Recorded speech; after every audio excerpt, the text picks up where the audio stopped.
안녕하세요. 복잡한 대학 입시 그 핵심만 콕콕 집어드리는 시간입니다. 오늘은 정말 많은 학생, 학부모님들이 머리 아파야 하시는 거죠. 바로 비교과 활동, 이씨에 대해서 제대로 한번 파헤쳐 보겠습니다. 입시 전문가 최장혁 소장님의 날카로운 분석을 바탕으로요.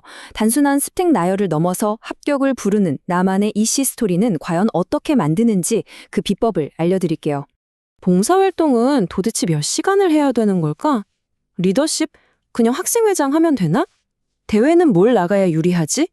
이런 질문들 때문에 머릿속이 막 복잡하시죠? 아마 많은 분들이 어떡하지? 하고 계실 거예요. 정보는 정말 넘쳐나는데 정작 내 아이에게 딱 맞는 길은 뭔지 막막하게만 느껴지실 겁니다. 마치 세상이 거꾸로 보이는 것처럼 입시 준비의 우선순위가 좀 뒤죽박죽된 느낌 많이들 받으실 텐데요. 하지만 걱정 마세요. 오늘 제 설명을 쭉 듣고 나시면 그 혼란이 딱 정리되면서 입학사정관들은 이런 걸 보는구나 하는 새로운 관점을 갖게 되실 겁니다. 자, 그럼 본격적으로 시작해 볼까요? 가장 먼저 우리가 머릿속에서 확 바꿔야 할 게 있습니다. 이 씨를 그냥 스펙 쌓기라고 생각하는 순간 길을 잃기 쉬워요. 중요한 건 활동 개수가 아니고요. 그 활동들이 모여서 어떤 하나의 이야기를 만드느냐. 이게 진짜 중요한 겁니다. 바로 이겁니다. 최장혁 소장님이 계속해서 강조하는 핵심 메시지죠. 입학사정관들은요, 그냥 길게 늘어놓은 활동 목록, 이거 보고 싶어 하는 게 아니에요.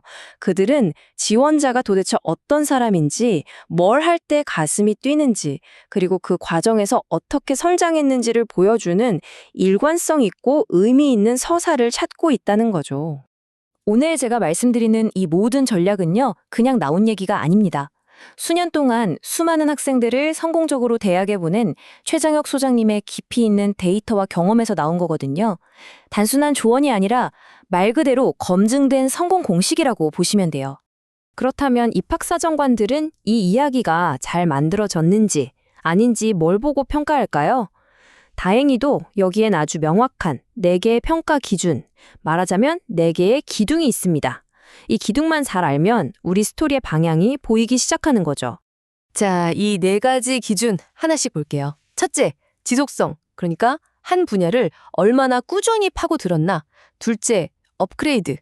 해가 갈수록 더 깊이 들어갔나? 그냥 참여만 하다가 리더가 됐나? 이런 거요. 셋째, 영향력. 내 활동이 우리 학교나 동네에 어떤 좋은 변화를 가져왔나? 그리고 마지막, 넷째, 전공적 합성. 이 모든 게 내가 가고 싶은 전공이랑 딱 연결이 되나? 이 4가지가 좋은 이야기의 뼈대라고 할 수 있습니다. 자, 기준을 알았으니까 이제 구체적으로 어떤 활동들이 이 스토리를 만드는데 좋은 재료가 되는지 한번 알아볼게요. 여기서 중요한 건 뭘 했냐도 중요하지만 그걸 어떻게 보여주느냐가 훨씬 더 중요해요. 리더십, 여기서 진짜 재밌는 포인트가 있어요. 입학사정관들은요, 사실 학생회장 같은 직함 자체에는 별로 관심이 없대요. 그 타이틀로 그래서 뭘 했는데 이게 훨씬 중요한 거죠. 몇 명의 팀을 이끌었고 어떤 프로젝트로 우리 지역사회에 어떤 실질적인 변화를 만들어냈는지 그 구체적인 성과를 보여주는 게 핵심입니다. 봉사활동도 똑같습니다. 그냥 시간만 때우는 단발성 활동은 큰 의미가 없어요.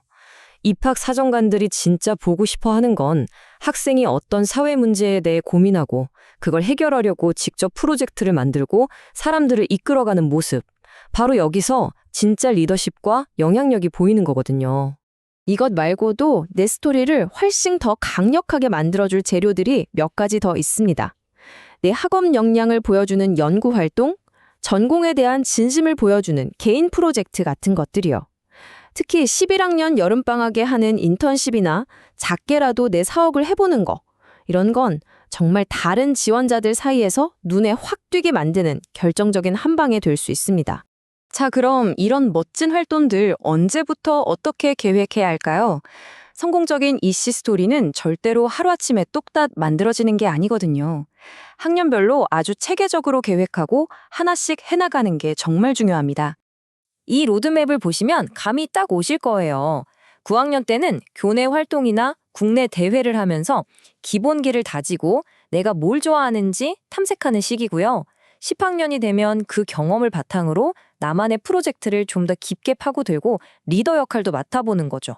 그리고 대망의 11학년. 이때는 그동안의 성과를 가지고 국제 무대에 도전하면서 전공 탐구를 최고 수준으로 끌어올리는 겁니다. 이런 식으로 계단 오르듯이 차곡차곡 스토리를 쌓아 올려야 하는 거죠. 지금까지 EC 스토리를 만드는 정석적인 방법을 알아봤는데요. 하지만 이 치열한 경쟁에서 정말 최상위권으로 가려면 뭔가 결정적인 한 방이 필요하겠죠. 과연 입학사정관들의 마음을 확실하게 사로잡을 비밀 병기는 뭘까요?